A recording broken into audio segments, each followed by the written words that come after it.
this all happened, and now his life has changed dramatically from sleepless nights, and then also being an ambassador for change, speaking to the President of the United States about changes in law enforcement, speaking to United Nations, and he's just hoping, like all of George Floyd's family, they're hoping for the maximum here in this case as we await the sentencing decision. One thing that struck me about Philonise Floyd is the man that we've gotten to know over the past years has been so incredibly well-spoken.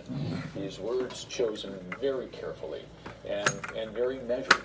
And today he got up there before the judge, constantly wiping the tears away from his eyes, and you could tell that he was struggling for the right words to say. But the words he did have were very impactful. And he told the judge that I haven't had a real night's sleep thinking of my brother George begging for his life. For an entire year, he told the judge, I had to live watching the replay of my brother being murdered. And they were strong, impactful words from a brother who obviously dearly misses his brother. And you could hear a pin drop in the courtroom as both he and his other brother were talking about George. Yeah, and the court also hearing from Carolyn Palenti. She is the mother of Derek Chauvin, and she said that she spoke on behalf of the entire family, and quite honestly, this was her first time speaking publicly. She described this being a difficult time, saying that to hear what she sees and hears through the media and by the prosecution, she says he's been described as heartless, and that's far from the truth. She went on to say, my son is a good man. He's not racist. Derek is quiet, thoughtful, honorable, and a selfless man. He has a big heart and has put others before himself. And we see that Judge Peter Cahill is taking the seat right now. Let's listen in. Well, first of all, I wanted to thank everybody for being here and for providing the input you did. Not just the people who were in the courtroom here, but also those who provided written statements, both from the Floyd family and the defendant's family. I've read all the impact statements that were submitted earlier and listened carefully to all the input here today. And it is truly appreciated that you took the time to stay with this case and to provide me with input. I have reviewed the pre-sentence investigation and carefully considered all the facts of the case and the law, but my comments are actually going to be very brief because most of it's going to be in writing. I have a 22-page memorandum that is going to be attached to the sentencing order. And why am I doing it in writing?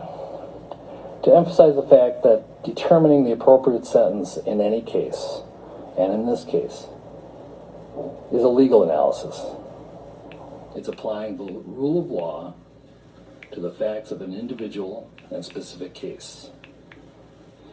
And that is why, as opposed to trying to being profound here on the record, I prefer that you read the legal analysis that explains how I determine the sentence in this case.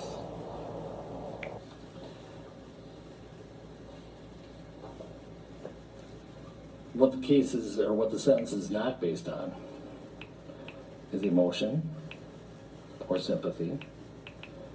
But at the same time, I want to acknowledge the deep and tremendous pain that all the families are feeling, especially the Floyd family.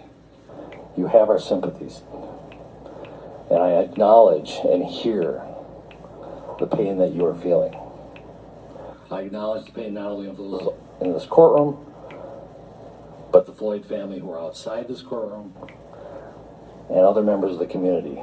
It has been painful throughout Hennepin County, throughout the state of Minnesota, and even the country. But most importantly, we need to recognize the pain of the Floyd family. I'm not going to attempt to be profound or clever, because it's not the appropriate time. I'm not basing my sentence also on public opinion. I'm not basing it on any attempt to send any messages. a trial court judge, the job of a trial court judge is to apply the law to specific facts and to deal with individual cases. And so, Mr. Chauvin, as to count one, based on the verdict of the jury, finding you guilty of unintentional second-degree murder while committing a felony under Minnesota Statute 609.19 subdivision 2 paren 1, it is the judgment of the court that you now stand convicted of that offense. Pursuant to Minnesota Statute section 609.04, counts 2 and 3 will remain unadjudicated as they are lesser offenses of count 1. As sentenced for count 1, the court commits you to the custody of the Commissioner of Corrections for a period of 270 months. That's 270. That is a 10-year addition to the presumptive sentence of 150 months. This is based on your abuse of a position of trust and authority, and also the particular cruelty shown to George Floyd. You are granted credit for 199 days already served. Pay the mandatory surcharge of $78 to be paid from prison wages. You are prohibited from possessing firearms, ammunition, or explosives for the remainder of your life. Provide a DNA sample as required by law. Register as a predatory offender as required by law. And then you will receive a copy of the order and also the attached memorandum explaining the court's analysis. Anything further from the state? If this needs to be said, we just ask that it be executed forthwith. Defendant is remanded to the custody of the sheriff to be transported back to the DOC or whichever custody is currently holding him.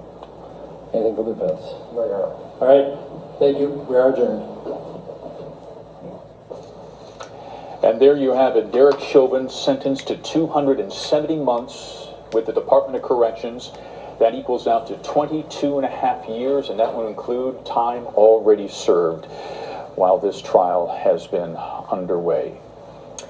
Yeah, we have heard from quite a few people this afternoon, including Derek Chauvin's mom, as well as relatives, 2 brothers and nephew from George Floyd, as well as his 7-year-old daughter, Gianna. They all spoke to the difficulties of what they've dealt with this past year. But as you said, as the judge said, Chauvin now facing, or will serve, over 20 years behind bars. We know that the prosecution was asking for 30, and the family was asking for the maximum penalty. But under state law, it could have been a whole lot less. It could have been. We want to bring in Lee Hutton, our legal analyst who's been with us throughout the entire trial here, Lee, and give us your reaction to this. 22 and a half years.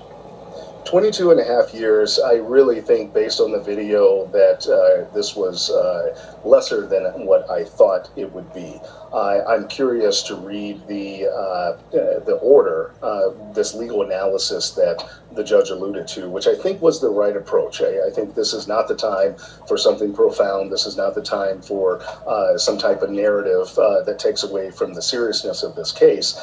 So I plan on downloading the order and taking a look to see what the judge was thinking and what he thought was the important factors to not give the 30 years that was requested by the prosecution. And it sounds like, Lee, that the judge had his mind made up, because he had has a 22-page memorandum. He said he was going to keep it brief with his comments because he had so much in documentation. Can you speak to that at all? Yeah, and that goes to some of the dialogue we had right before the sentencing, that the judge did his research. He took a meticulous approach in trying to determine what he felt was the appropriate sentencing. And this is how I break it down, is that he had the standard sentencing guidelines to go through, which is 12 years, and basically pretty much double that with time served, which is a normal application of the law. So the judge, in his thinking, was, I'm going to double the normal standard. But again, this case was so unique, so impactful to the world, and those 4 factors that judges usually consider, I think there were some arguments that the prosecution made that fit right into those factual narratives. Okay, our cameras right now are outside of the crowd gathering around the the Hennepin County Justice Center right now, the government center. Lee, let's talk more about the judge's verdict here. A 22-page memorandum where he's basically going to parse out his sentence in according to what his interpretation of the law is. How often do we see that from judges? Very rare, not something